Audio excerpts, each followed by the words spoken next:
I have been with the movie star Hudson Wu for 5 years, and we have a daughter together, but I've always been his hidden lover, someone he can't acknowledge in public. In the middle of the night, our child fell ill, and we took our daughter to the hospital. Suddenly, we ran into the paparazzi. He quickly left me and our child behind, running away at full speed. I was left struggling to take care of my daughter, who was burning up with a fever. The next day, Hudson told the media, "There's no secret marriage, no girlfriend, and certainly no child." Looking at his confident face, I suddenly felt exhausted. I packed up our things and left the villa with my daughter. My daughter asked, "Mommy, aren't we going to tell Uncle Wu?"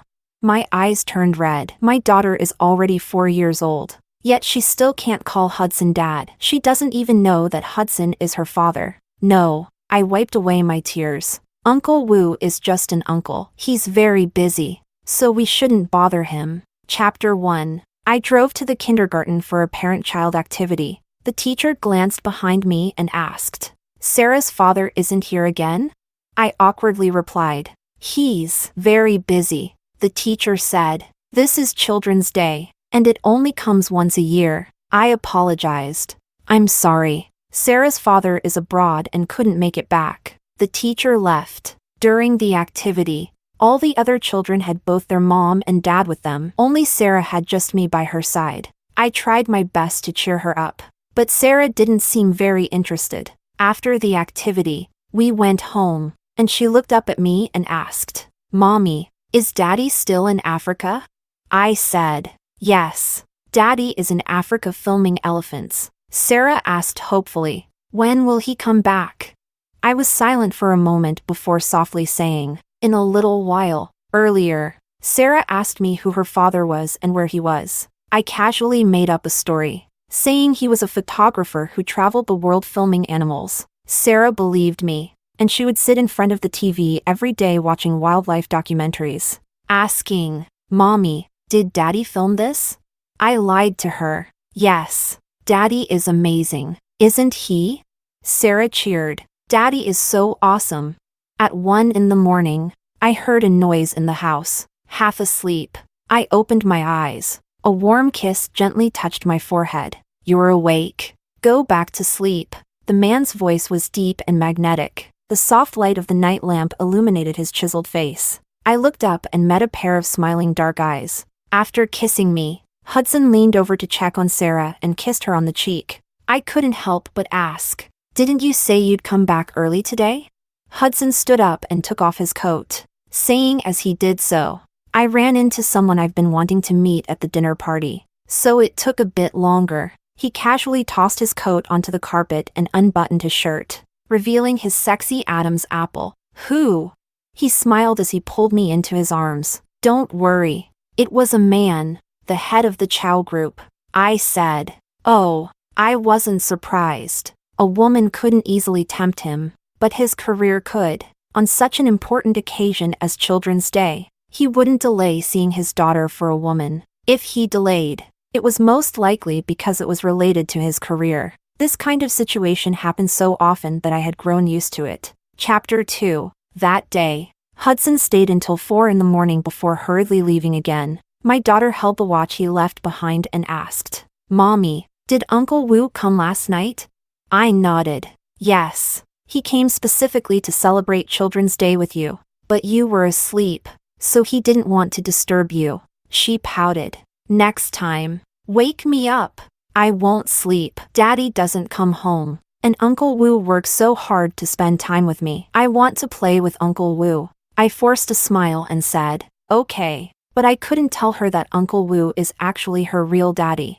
I used washing up as an excuse to hide my troubled expression. If I told others that the famous movie star, amidst his busy schedule, came home at 1 in the morning to see his girlfriend's child and then rushed back to work at 4, everyone would praise him as a good man. Many times, I comforted myself like this: he's already done enough. Don't ask for too much. But the feelings of disappointment, emptiness, and bitterness grew day by day. After making sure Sarah had breakfast and sending her to kindergarten, I drove to the nearby photo studio where I work. Numbly, I took ID photos for people with my camera. Repetition, repetition, repetition. They complimented my photography, and I smiled faintly, exhausted. As I sat down at my desk to rest, my gaze unintentionally passed over a National Geographic magazine on the table, and somewhere deep inside me, I suddenly felt a slight pang of pain. Chapter 3. I met Hudson 7 years ago.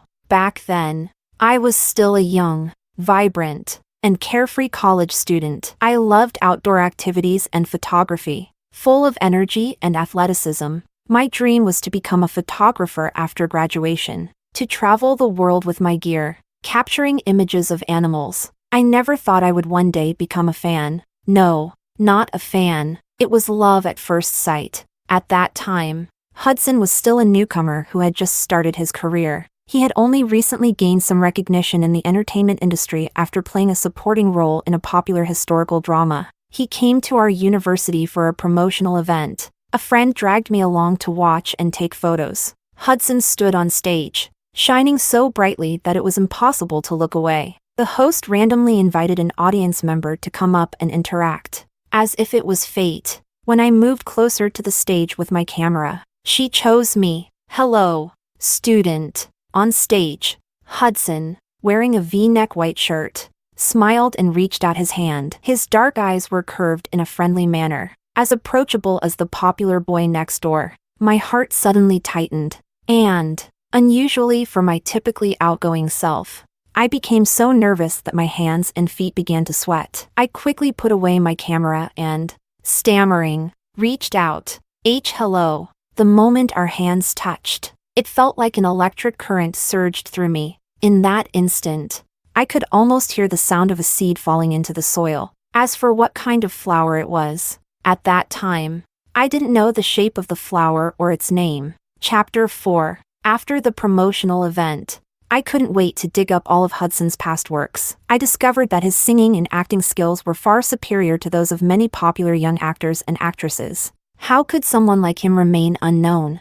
I felt it was unfair, so I edited clips of his performances and created a social media account for him, where I wrote extensive analyses. His small group of fans gathered on my social media platform, attracted by my content. I uploaded the photos I had taken, and they were praised by everyone. Someone suggested, "Sweetie, your photos are amazing. You should become Hudson's fan site manager. We'll support you." Caught up in the moment, I impulsively said, "Sure."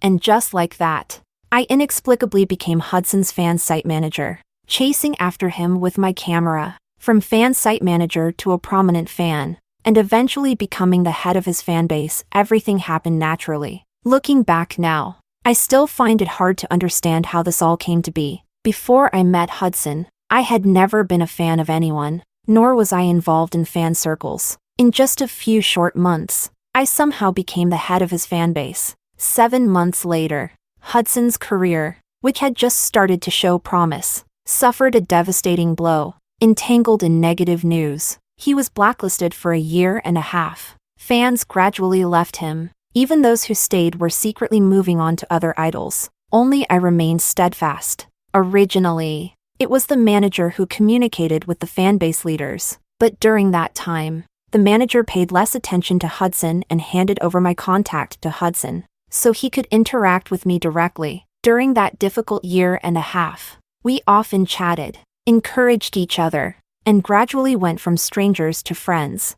I continued to update the fan site diligently, to gather material. We met privately. By this time, Hudson had already let go of his idol image and didn't mind interacting with fans privately. I didn't have much money. All I could offer was my skills. I personally did his makeup, took photos, edited videos, and even started helping him with business deals. Although it wasn't much, it was better than nothing. Hudson deeply appreciated my efforts. He said, "Nicole, you're my pillar of strength. Without you, I don't know how I would have gotten through this." When I was exhausted, a single word of praise from him would energize me as if I had been injected with adrenaline. If a war had broken out, I probably would have grabbed an AK-47 without hesitation and cleared the way for him. At that time, I thought of myself as Hudson's guardian angel, destined to save him. He seemed so weak and helpless. If I abandoned him, he would truly have nothing left.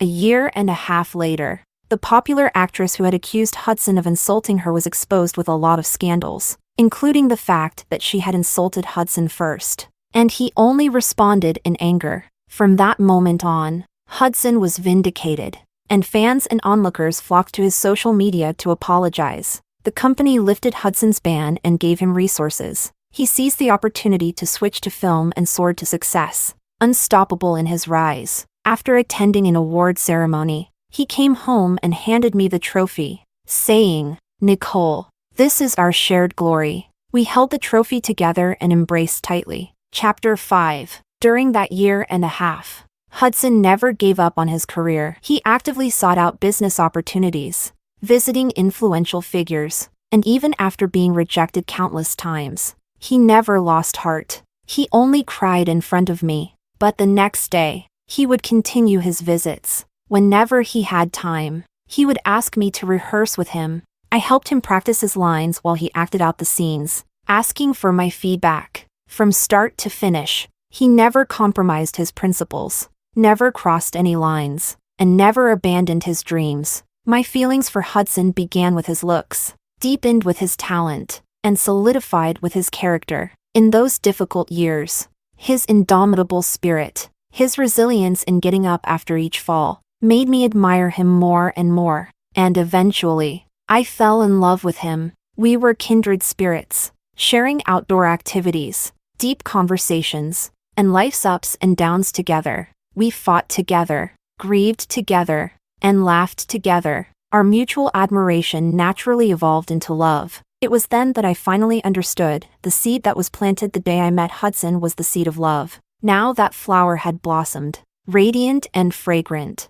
Perhaps it was too dazzling, as the flower seemed to be shrouded in a light, its shape not quite clear. As Hudson's career revived, it brought new challenges to our relationship. If he had remained obscure, there would have been nothing wrong with us being together openly. But he had made a comeback, and his career was soaring. I never expected him to win his first Best Actor award so quickly. With greater investments and a broader network flooding in, he had the potential to go even further and climb even higher. At that moment, I, his girlfriend from outside the industry with no background, no longer seemed appropriate. I suggested we break up, but Hudson refused. That period was painful for both of us. Neither of us wanted to let go of this relationship, but the realities of our situation made it difficult for us to stay together. The halo of love faded, revealing the flower's true form. It was a camellia, pure, beautiful, and fragrant,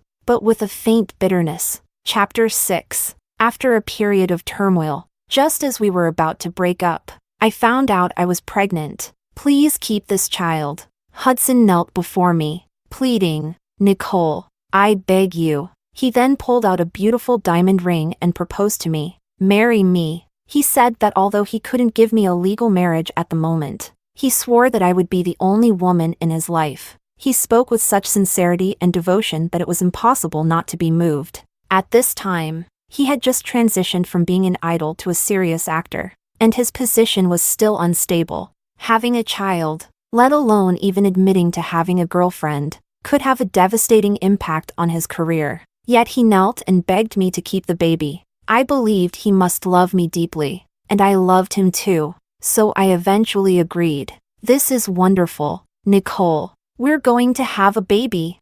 He picked me up and spun me around. He laughed. I laughed too. Our happiness was so pure. Just the fact that we were going to have a baby made us laugh like fools. Back then, I naively thought, let's just wait for a while. Once his career stabilizes, I'll be able to step into the light. But since we couldn't make our relationship public, I had to become pregnant out of wedlock. During that critical time in his career, he asked me to keep it a secret from even my parents. When my parents found out I was pregnant without being married and was determined to keep the baby, they were furious and threatened to cut ties with me. What followed was a series of arguments, tears, and intense struggles. In the end, I remained firm in my decision to have the baby and moved into Hudson's villa, becoming his hidden lover. Hudson was very busy. His career grew bigger and bigger. with more awards and honors, and he became a household name. I was proud of him, but it was also painful. For his career, I broke off ties with my parents. For his career, on the day I gave birth, he rushed back but had to leave that night. I had to pretend to be fine and told him to go, that I was okay. For his career, I fabricated a story about a father who went to Africa, not daring to tell our daughter that Uncle Wu was actually her father. For his career, I gave up my own dreams, silently raising our child and being his lover. He always said, "Nicole, just wait a little longer. Soon, we'll be able to get married officially, and I'll introduce you to the whole nation." So I waited, and waited, 1 year, and then another. The child was born. The child grew up. The child started kindergarten. I was tired. Chapter 7. For our child's 4th birthday, Hudson rushed home at 8 p.m., and we had a small birthday party, a rare moment where the whole family was together. Sarah rarely saw Uncle Wu, so she refused to sleep, staying up until midnight before finally drifting off. At 1 in the morning, Sarah developed a fever. No matter what we did, it wouldn't go down. We drove to the hospital. It was an emergency, but Hudson first took the time to put on a hat and mask, disguising himself before heading to the underground parking lot. Outside, a heavy downpour blurred the city's neon lights. Rainwater pooled on the streets, reflecting the faint outlines of the city. Cars sped by, shattering the reflections into scattered lights. I kept trying to soothe our child.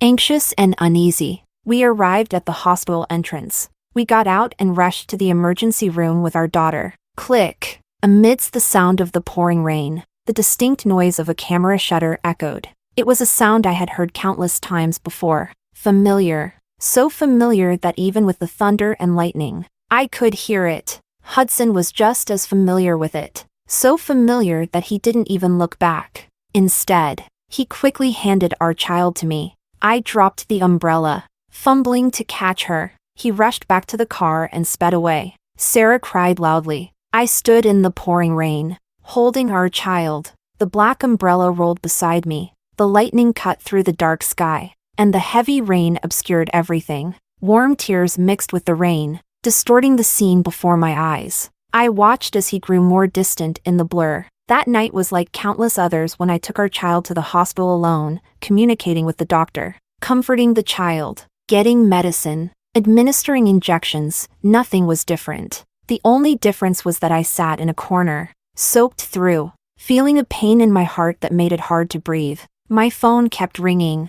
I glanced at the caller ID but didn't want to answer. At dawn, the rain cleared, and the sky turned a bright, clear blue. I gazed out the window and murmured softly, "The sky in Africa must be just as blue." When Sarah woke up, I wearily took her home in a taxi. My phone lay in my bag, showing 20 missed calls, all from Hudson. The last one was a message from him on WeChat. "Nicole, how's Sarah? Has the fever gone down? What caused it?" He was constantly worried about Sarah's condition, his words revealing his anxiety. But he still hadn't come to the hospital, not even for a moment. Finally, he said, "I have to go to the set now." I held my phone for a long time, then replied, "Sarah is fine." Hudson is a very dedicated actor. In the dead of winter, if the director asked him to jump into a lake, he would do so without hesitation. He was always punctual, sometimes even arriving early, never keeping others waiting. If a scene didn't turn out well, he would insist on reshooting, even if it meant doing it over a dozen times. But he was too ambitious, too devoted to his work, always prioritizing his career, while our child and I were pushed further and further down the list. Broken promises, countless moments of patience. I was truly exhausted. I couldn't help but message him. "Hudson, I'm thinking of applying to join the National Geographic team for a photography assignment. Maybe capturing animals or local customs. You should take care of the child for a while." That afternoon, I received a message from Hudson. "Still thinking of going to Africa to photograph animals? That place is dangerous and tough. Why would you want to go? Are you still upset about last night? I can take some time off soon and come back to spend time with you both. By the way, Try not to go out these days. Layla will have someone watching over you. I smiled bitterly as I read his message. Whenever I mentioned going to Africa to photograph animals, Hudson was always against it. But for me, it wasn't about Africa. It was about fulfilling my dreams. The location didn't matter. It could be Africa, Europe, the Americas, or even a small village in our own country. He could pursue his dreams, but he expected me to give up mine,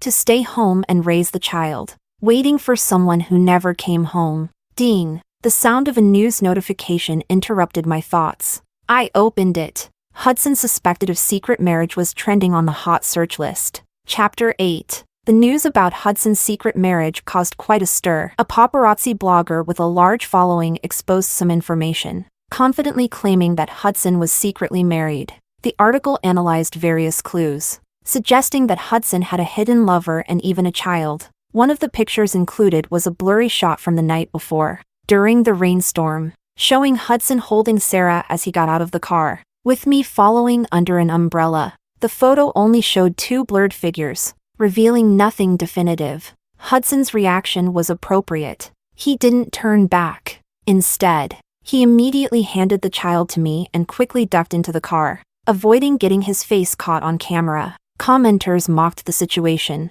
saying it was likely just a woman taking her child to the hospital late at night, and perhaps a rideshare driver was helping hold the child. They dismissed the claim that this was evidence of Hudson's secret marriage, calling it a ridiculous stretch. The public didn't believe the rumors, and I breathed a sigh of relief for Hudson. But after that relief, I felt a deep sadness. This situation had played out many times before. He missed appointments, broke promises, didn't come home, left me and our child behind, all with valid reasons. I couldn't even blame him. To blame him would be to seem unreasonable, to make demands that were too much. But I felt so hurt. The pain only grew stronger. I anxiously followed the news. The blogger then released more information, including 2 photos of Hudson and me from a trip abroad, showing our backs. In an attempt to confirm the rumor, one of the photos clearly showed Hudson's back, and the clothes he was wearing were identified as ones he had worn in a specific place, used to verify that the person in the photo was indeed him. The situation escalated further. That evening, Hudson responded on a show, saying, "There is no secret marriage, no wife, and certainly no child. Thank you." He smiled calmly, seemingly unbothered, as if none of it was true. I stared at his face without blinking, trying to catch any hint of something. There was nothing, absolutely nothing. After the stabbing pain in my heart subsided, a strange calmness washed over me. The next day, Layla, the woman Hudson mentioned, came to the house, insisting on placing 2 bodyguards and ordering me to stay in the villa 24/7. I refused her arrangement. She was furious. "Do you realize how much trouble you could cause Hudson by not cooperating?" I said, "I just want to live a normal life." She stared at me for a moment before sneering. "Don't think I don't know your type. You'd love to get caught by the paparazzi, hoping to go from the shadows into the light. Well, let me tell you, stop dreaming and behave." "Mommy." Sarah clung to my leg, frightened. Layla rubbed her temples. "For heaven's sake, Hudson, fooling around with women is one thing, but getting a child involved, you sure know how to make things difficult for me." I suppressed my anger and gently sent Sarah to her room to play. Once Sarah was gone, I turned to Layla with a cold expression and asked, "Even if the truth about me and the child were exposed, would it really have such a big impact on him?" "Of course," Layla snapped. "He signed a contract that requires him to remain single. You two cannot be exposed." I said, "He is single." Layla paused, confused. I spoke calmly. "He never married me. He's been single all along and hasn't violated his contract. He's always been careful, not allowing me to call him my husband, nor letting Sarah call him daddy. Sarah doesn't even know he's her father." Layla was silent for a moment before she smiled. "Good. That's how it should be." "Yes, that's how it should be." I wanted to laugh, but I couldn't. I said, "I'm resigning." That afternoon, I went to the photo studio to quit my job. The manager tried hard to convince me to stay, but I was firm in my decision to leave. Layla was pleased with my compliance and told me to stay quiet and not cause any trouble for Hudson. I said, okay. Then, I went to the kindergarten to withdraw Sarah. The teacher seemed disappointed. Why? Sarah was adjusting so well. I said, Sarah's father has relocated to another city, so we need to move. Oh, I see. The teacher wished us well, glad that we would finally be reunited as a family. I thanked her. Layla was even more satisfied knowing that Sarah would no longer be attending kindergarten. A few days later, Sarah was completely recovered. I packed our things and took off the ring on my finger, placing it on the nightstand. I looked around at the house where we had lived for several years. Hudson had never been stingy with material things. Everything here was exquisite and luxurious. But this home didn't belong to me. Sarah asked, Mommy, aren't we going to tell Uncle Wu?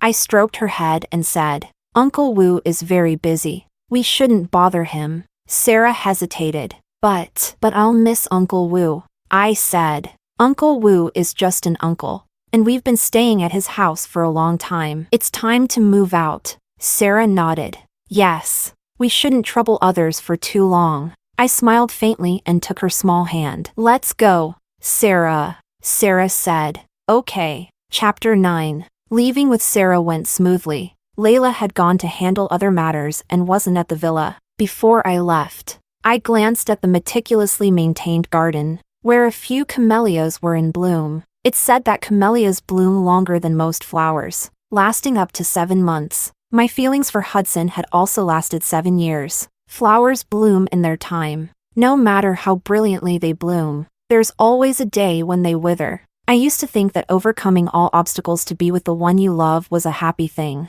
but that happiness slowly faded away in the endless waiting and countless lonely days. On the way, I tried calling home again. The number you have dialed is not reachable. Still no contact. After falling out with my family, I often tried to call, but my number had been blocked. I even went back home, but each time I was turned away at the door. First, I took Sarah to the hotel we had booked and took her to the amusement park she had been longing to visit. I thought they would quickly realize that Sarah and I were gone, but 2 days passed, and Hudson still hadn't contacted me. I didn't know if he hadn't noticed or if he simply didn't care. Mommy, stop playing with your phone, Sarah said unhappily as we ate pizza. I paused for a moment, then put down my phone and said, okay, it's strange, I'm the one who wanted to leave. Yet here I am waiting for a call. I had hoped we could talk things through over the phone, so I could explain my decision to break up with him. I had thought of so much,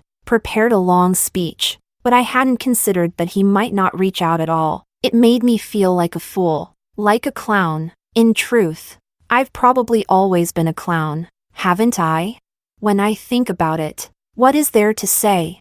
Nothing worth saying. I would only be accusing him of things he shouldn't have done. I could already predict his defenses, that he had no choice, that he had valid reasons, and then we would fall into the same argument, repeating the same cycle over and over again. I knew the process so well that I could recite it backward, and in the end, I would gain nothing from it. So really, there's no point in talking. My joys and sorrows mean nothing to his career. Repeating meaningless things in his ear won't make him change his mind, it'll just make him find me inexplicable. Why bother?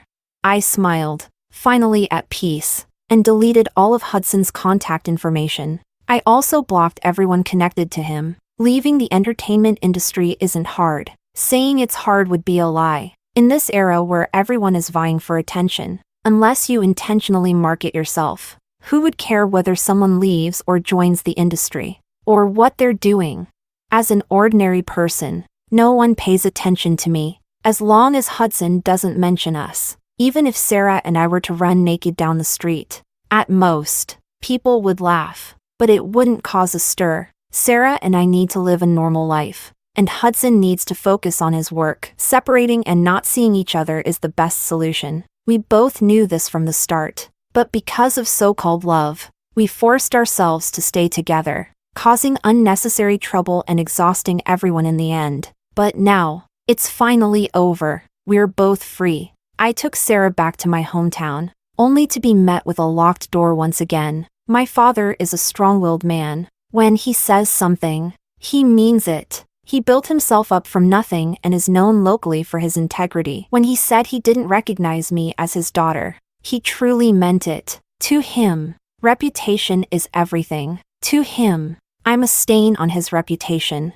something that could disrupt his image and career. So when he said he wouldn't have me in his life, he meant it. Men's ambition for their careers is probably all the same. Anything that stands in the way of their career can be discarded. Even family. My father is like that. And so is Hudson. Of course, I wronged my family first, so I could humble myself and beg repeatedly. But I never wronged Hudson, so I could walk away from him without hesitation. Dad, Mom, brother, Sarah and I have come to see you. I called out loudly outside the villa. The courtyard was silent, with no one responding. I placed the gifts at the front door and left with Sarah. Sarah seemed uneasy. Grandpa and Grandma don't like me?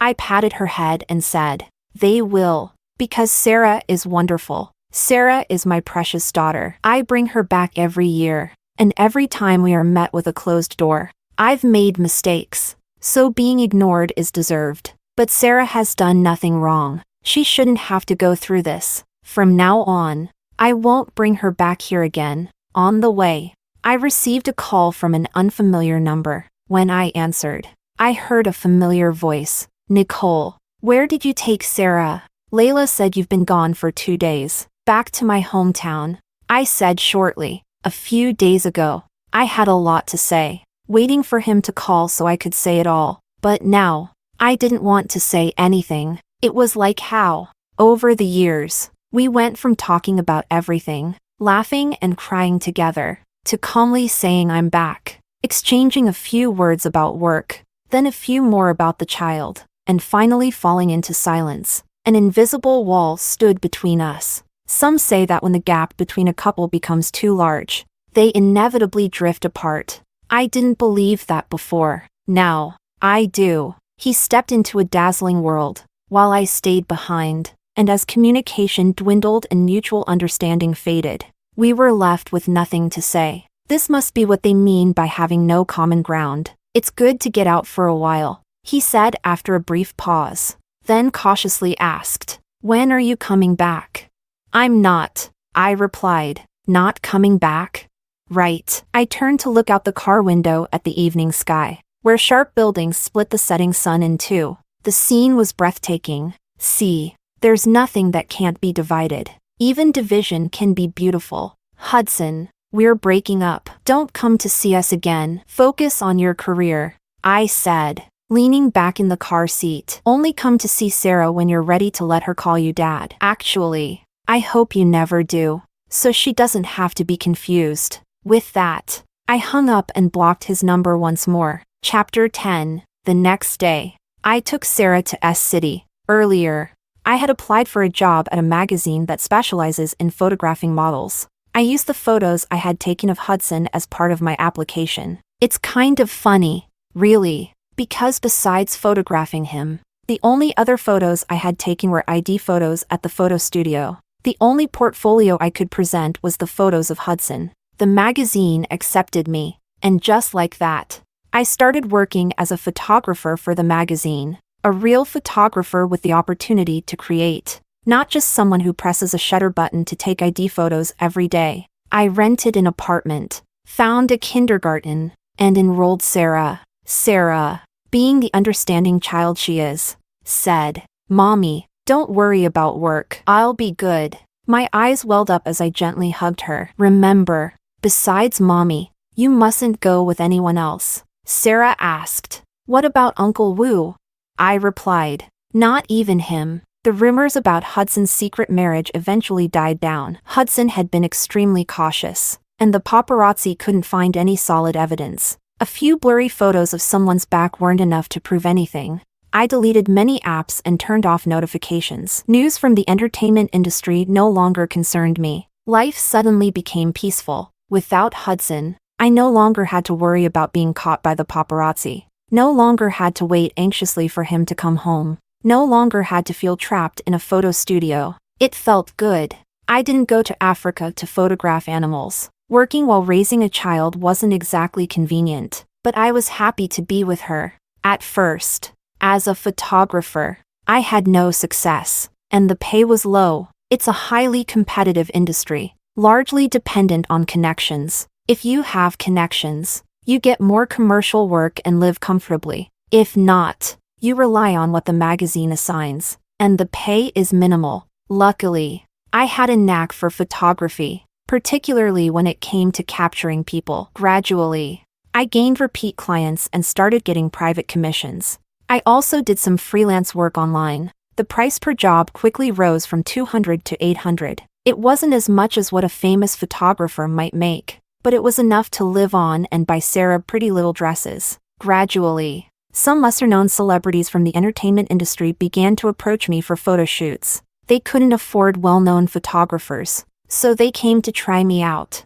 I treated each one the same, putting in my best effort. Without them having to say anything, I would find their best angles and capture their best moments, with the mindset that I was going to help make them famous. If the shots weren't good enough, I would make them redo it until we got it right, exhausting them in the process. But they enjoyed this struggle, especially when they saw the final photos. Their eyes would light up with excitement. That gave me a great sense of accomplishment. Every day, I made sure to leave work on time to pick up Sarah. While work is important, so is family. I didn't want Sarah to experience the long waits that I had endured. Being late can have a broken window effect. If you're late picking up your child once, it's likely to happen again, and then again. Eventually, it could become a habit, and later, you might stop picking them up altogether, relying on someone else, or maybe you wouldn't come home at all, leaving a nanny to care for Sarah. Just like Hudson. First, he was always on time. Then, he wasn't. Then, he broke promises. And eventually, he broke them over and over without feeling any guilt. He always had reasons. I could have told Sarah that I had to work and might be late, but I didn't want to do that. If I said I had to be late because of work, understanding as she is, Sarah would surely say, "It's okay, Mommy," but I knew it would hurt her inside. Life went on peacefully and fulfillingly. Not long after, a series of photos I took went viral online. The subject of the photos was a young celebrity who became an overnight sensation with those school uniform pictures, earning the title of National School Heartthrob. Chapter 11. Nicole, you're amazing. I want to treat you to dinner.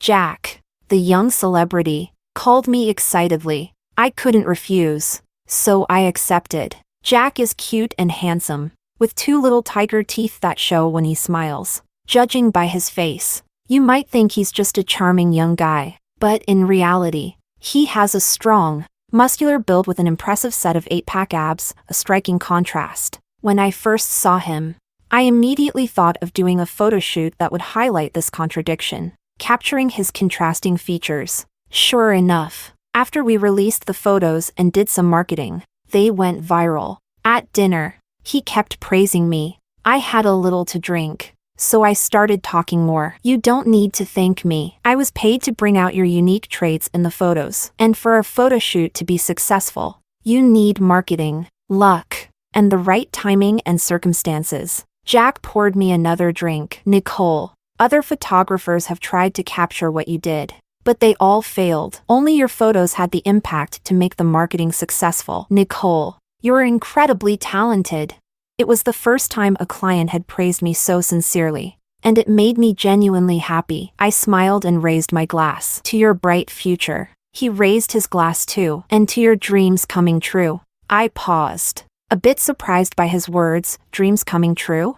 I found myself liking this 21-year-old a little more. After that, Jack introduced me to several more commercial gigs, all involving his friends. Most of them were trainees, minor celebrities, or small-time influencers. Their photos didn't become as famous as Jack's, but given the quality of the photos I took for the price I charged, they were very satisfied. Over time, my relationship with Jack grew closer. He reminded me a lot of Hudson. Both had struggled in obscurity for a long time, and once they caught a break, they climbed the ladder relentlessly, seizing every opportunity. Now, Jack had secured a secondary male lead role in a high-profile drama. He said I was his lucky charm and invited me again. "Nicole, would you be my personal photographer?"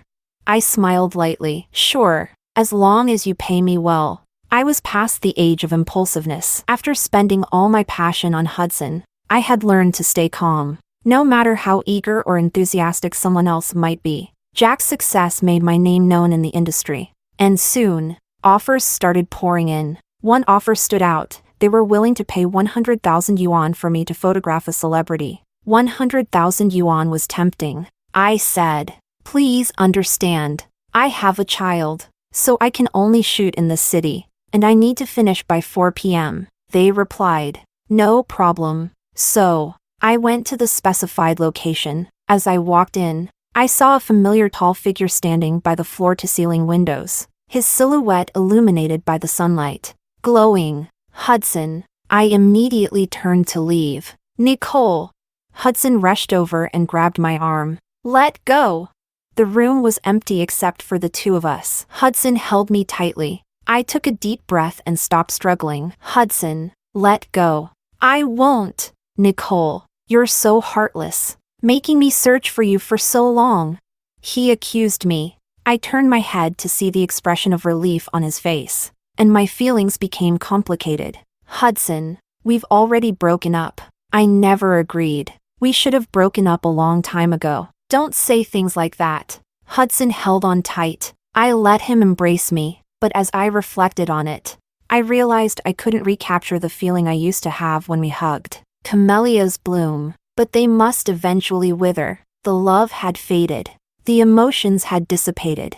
Those once heartwarming, joyous embraces could no longer stir any passion within me. Hudson whispered words of love in my ear, asking me to come back. I listened to his rambling without saying a word. He held me so tightly that it started to hurt. After a while, I asked, "So, can you let Sarah openly call you Dad?" He suddenly fell silent. I continued, "Can we openly get married?" He was quiet for a long time before he finally said, "Nicole, just give me a little more time." I pushed his hand away. This time, my strength wasn't as strong as before, and I easily broke free. "See, no matter how much he loves me, when it comes to his career, he can let go. Why do you think I should give you more time?" I asked him, "What made you think that I would always wait for you? That I would always long to marry you? Is it because you're successful, a movie star, earning more and more famous, while I'm just an ordinary person? So, I'm supposed to wait silently in the background, to be at your beck and call? Do you think because you're better than me, I should sacrifice everything, supporting you like a servant supports a king?" Hudson remained silent. "Or do you think because you're a movie star, bringing me here without my consent, holding me and kissing me, doesn't count as sexual harassment, that the law would find you innocent?" Hudson's eyes widened, as if he couldn't believe how harsh I was being. "Nicole, you know that's not what I meant. We've broken up." "Hudson," I said. Hudson grew angry. "But I'm Sarah's father. Is it a crime for me to see my own wife and child?"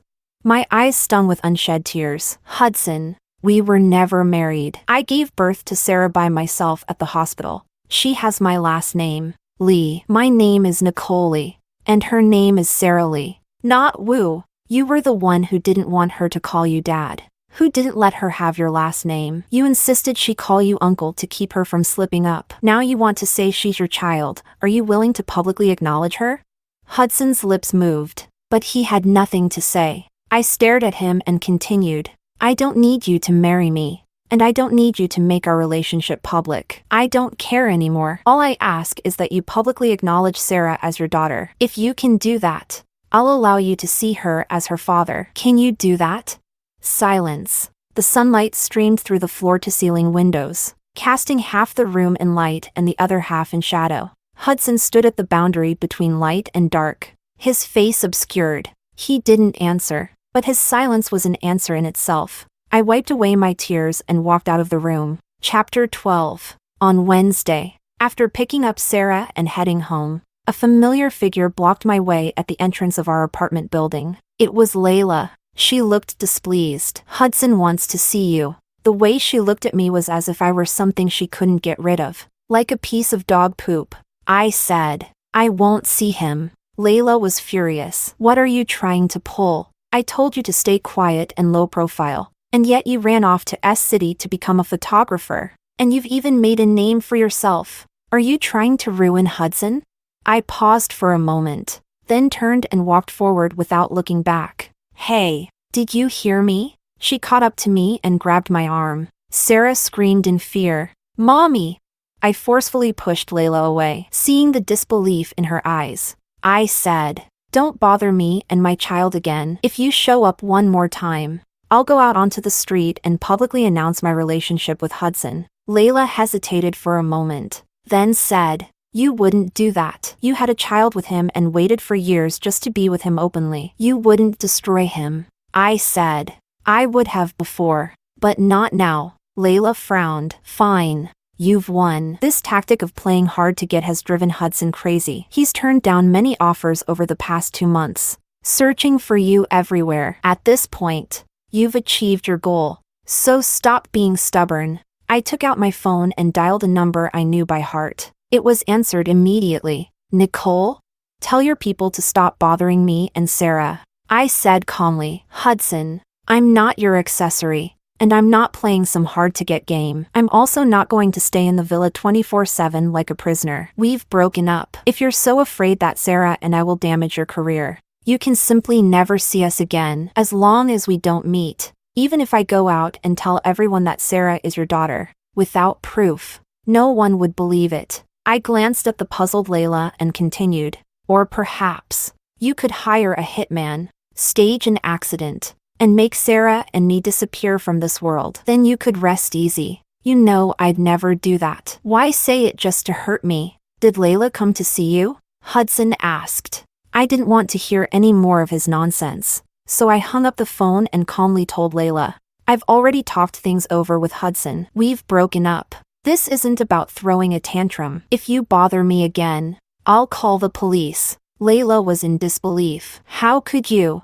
How could you give up on a man as amazing as Hudson? Even I. She abruptly fell silent. I suddenly realized that Layla had feelings for Hudson, which explained her hostility toward me. You like him? Then go after him. I don't care. I took Sarah's hand and walked into the apartment building. Layla didn't follow. Mommy, Sarah tugged at my hand, worried. That woman came back again. What's her relationship with Uncle Wu? Are we causing trouble for him? My heart ached as I knelt down to hug her. No, we've left. We won't bother Uncle Wu anymore. That night, after Sarah fell asleep, I sat by the window, looking at the neon lights outside. After thinking for a long time, I decided not to move. Why should I hide and run away because of people who don't matter? What crime have I committed that I need to live in fear?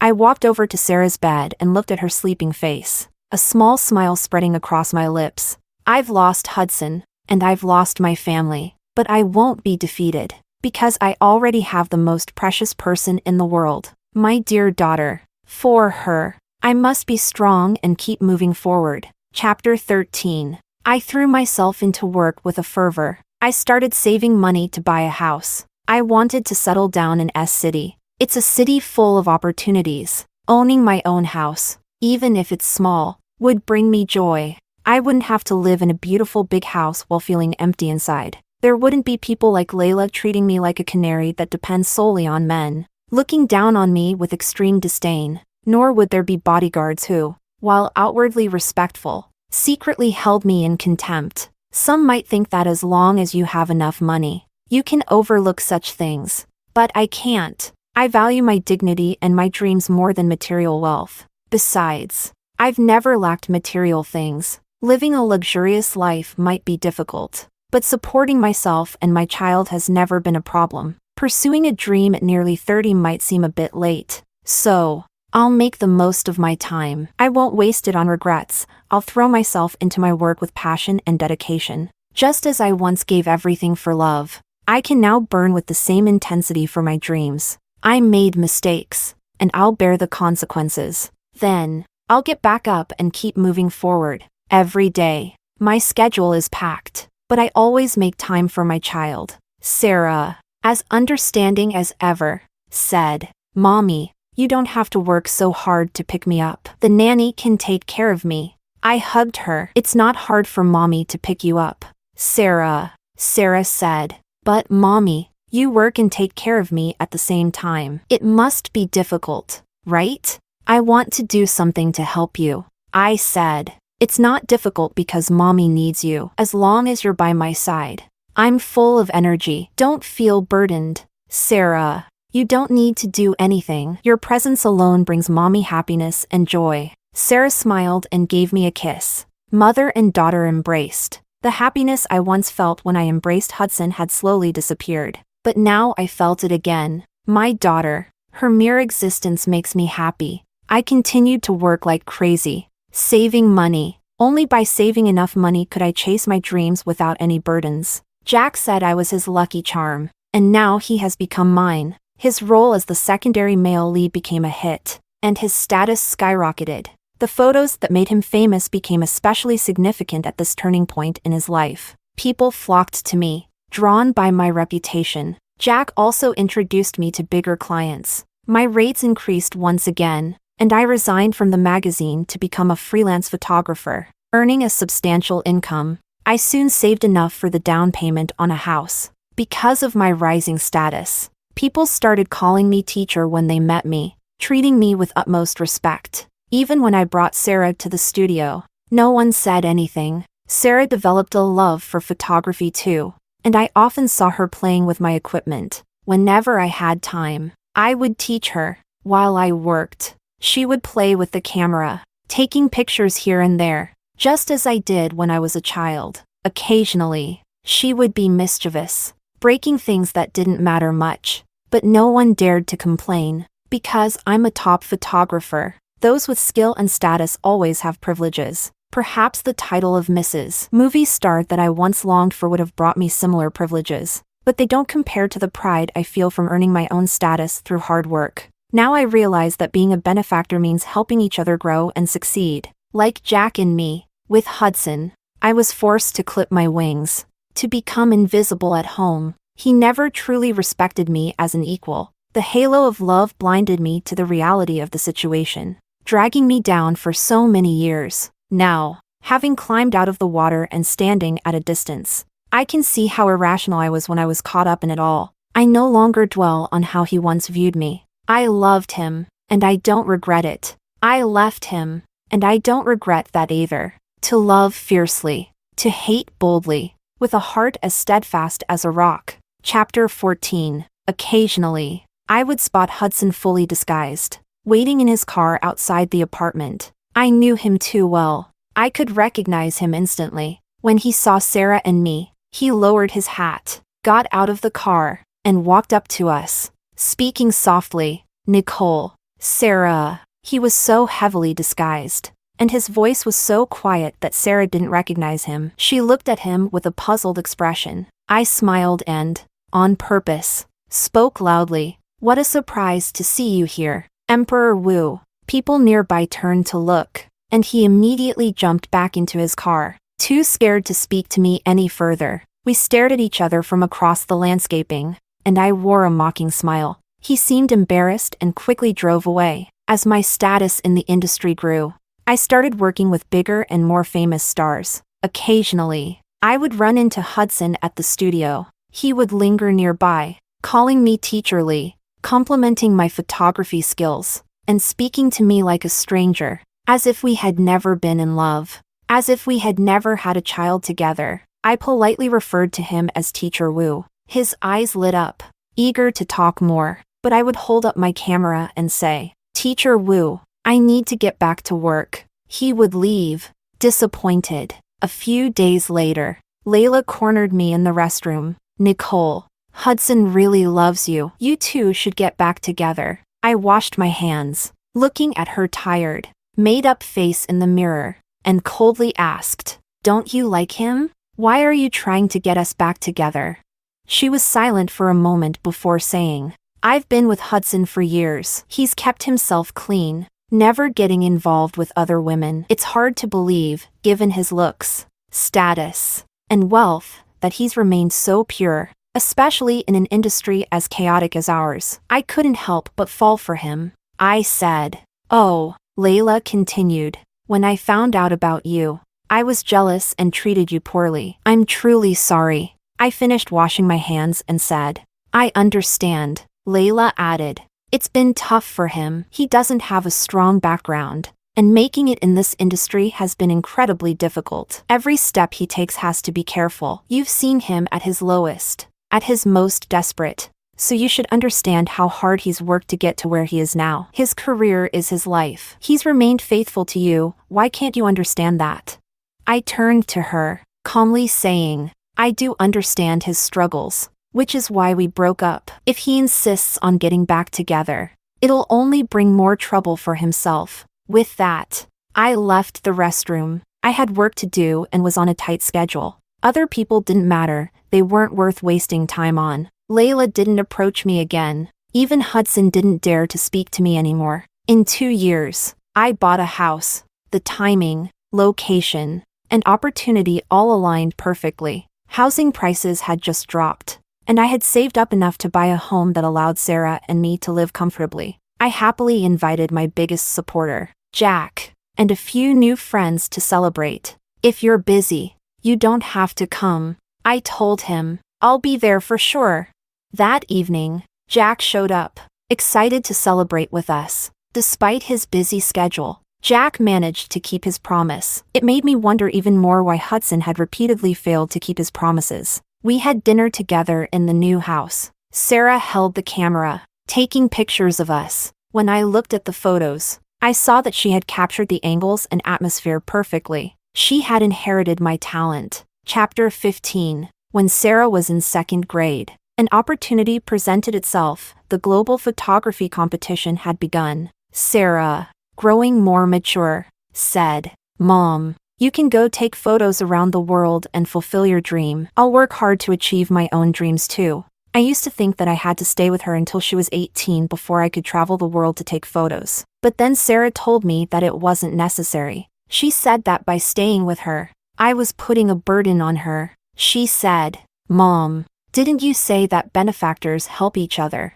and love is mutual? I'm helping you fulfill your dream now, and in the future, you'll help me with mine, so go ahead without worry. At that moment, I cried until my eyes were red. After discussing it for half a month, Sarah still insisted on her idea. She even demonstrated her ability to live independently and her good relationship with the nanny. I was finally convinced. Sometimes I wondered, if I frequently left Sarah while claiming to love her, wouldn't my actions be just like Hudson's? I criticized Hudson, yet I was doing the same thing. It seemed hypocritical. Sarah said, Mom, it's different. How is it different? Because I can openly call you Mom. You can take me out anytime. If I get sick, you wouldn't leave me behind, and we can talk on the phone every day. I was stunned for a moment and asked her, Do you know that Uncle Wu is? She nodded. I know. He's actually my dad. All these years, Sarah hadn't asked about her father, and I thought she had gotten used to life without one. But it turns out she had known the truth for a long time. Without me realizing it, she had grown from an innocent child into a mature, smart little person. I don't remember much from before I was 3, but after that, I remember a lot. I remember when I had a fever, and he left me to avoid the paparazzi. I also remember when Auntie Layla tried to lock us up. I didn't understand it then, but I do now. He made me call him uncle, and he'll always be just an uncle. I hugged her tightly. Her support gave me the determination I needed. I decided to go to Africa to take photos and enter the photography competition. On the day I left, the sky above the airport was clear and sunny. Not a cloud in sight. Amidst the roar of the airplane engines, Sarah waved to me. Goodbye, Mom. Goodbye, Sarah. I turned and walked into the terminal with a few members of the Geographic magazine team. As I passed by the glass, I saw my reflection, dressed in a sleek black tracksuit, my hair tied in a neat ponytail, with a backpack on my shoulders and a camera around my neck. I stared at the reflection for a moment. A friend called out, Nicole. I snapped out of it and quickly followed them. The more I walked, the bigger my smile grew.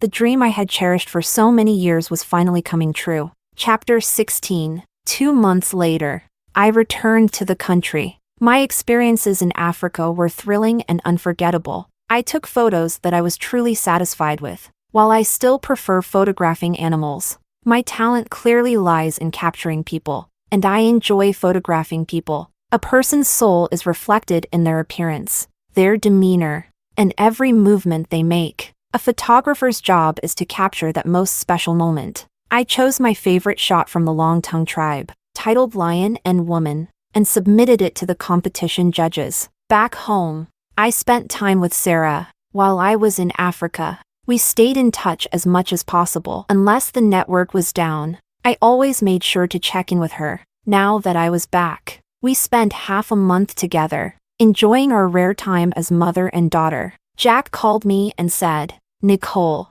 you promised to be my personal photographer. When are you going to start?"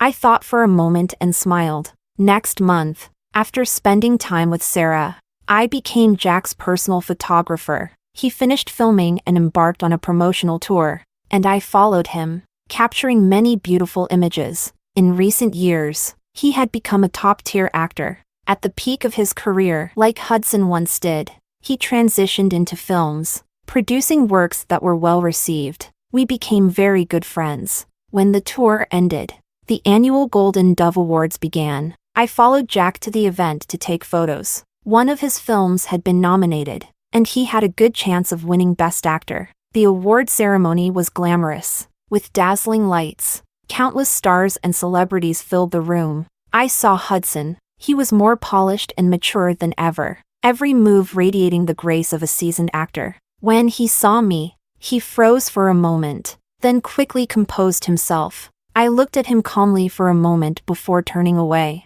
Jack spoke to me, and when I looked up, I caught Hudson's jealous expression. It didn't affect me at all. I remained emotionless as I followed Jack into the venue. The ceremony began. As it reached its peak, the host announced the nominees for Best Actor: Jack, Hudson, and another actor. I am pleased to announce that the Best Actor award goes to the host, herself a movie queen. Drew out the suspense. The entire audience held their breath. Hudson.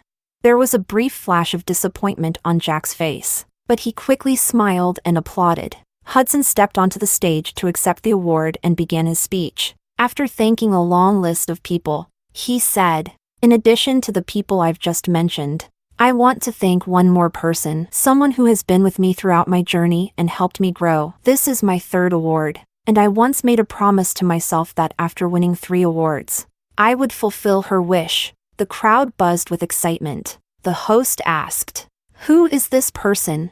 Hudson held up the trophy and said, "She is my girlfriend and my future wife." "Yes, I have a girlfriend, and I also have a daughter." The room erupted in shock. Chapter 17. When Hudson publicly revealed that he had a girlfriend and a daughter, it nearly broke the internet. I was there at the event, and while I was a bit surprised by his announcement, that was all. Things that are no longer needed, even when presented again. "Don't move me." He said it was my wish. It's kind of funny. That was my wish once upon a time. But now, I no longer have that wish. Jack was shocked and curious. Oh my God. So the rumors about Hudson's secret marriage were true. And he even has a daughter. I wonder who his girlfriend is. I said, "Yeah.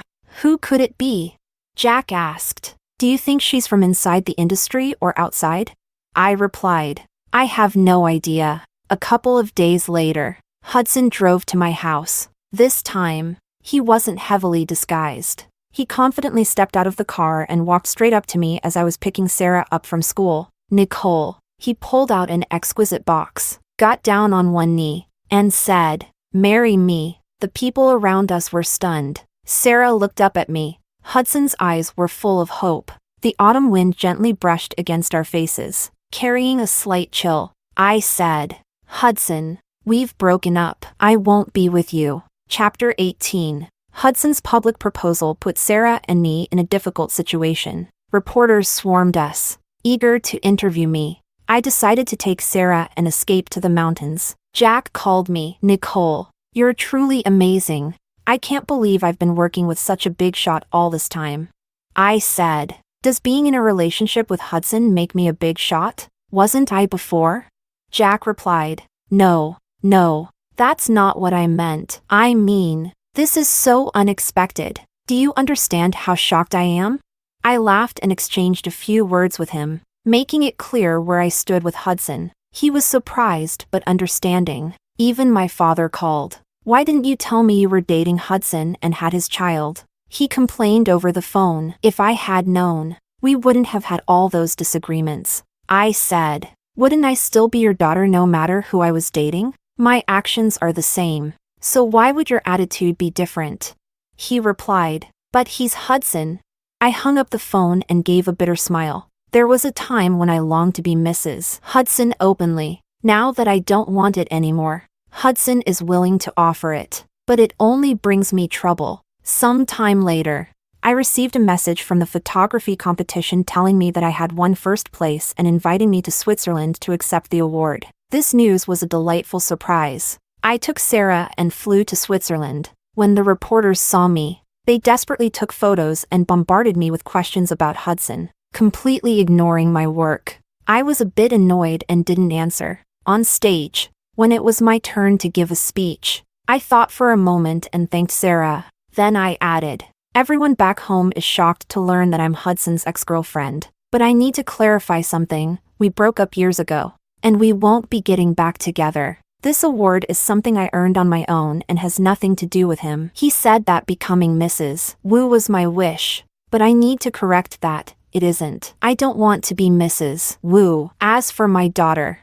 I trust she can make her own decisions. I hope everyone will respect me and focus on my work, not on whose girlfriend I am. After saying that, I walked off the stage. I have my own life, and it has nothing to do with Hudson. Our paths diverged long ago, and we continue to grow further apart. Chapter 19. The news spread back home, causing quite a stir. No one found it surprising anymore that I rejected Hudson. After all, I had just won one of the most prestigious global photography awards. I had also become a renowned photographer in the industry. I reconciled with my family. Although we had been through so much, we could never return to how things were before. Still, I would be a dutiful daughter, as they had raised me. Sarah spent some time with Hudson, though I didn't ask what they talked about. She's a mature and independent child, and whatever decisions she makes, I will support her. Hudson began openly pursuing me.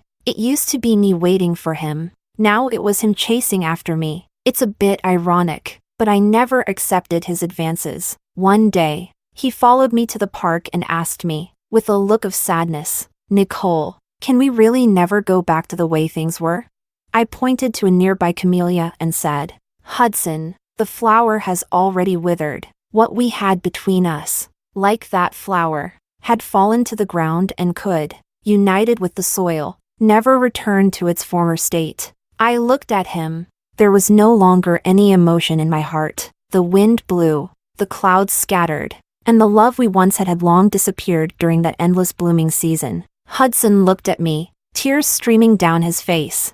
After that, he didn't seek me out again. He may have finally realized that we would never be together again. Many people didn't understand why I couldn't give Hudson another chance. But I don't need their understanding. The camellia blooms, then withers. After withering, I bloom alone. It has nothing to do with anyone else. I live only for myself.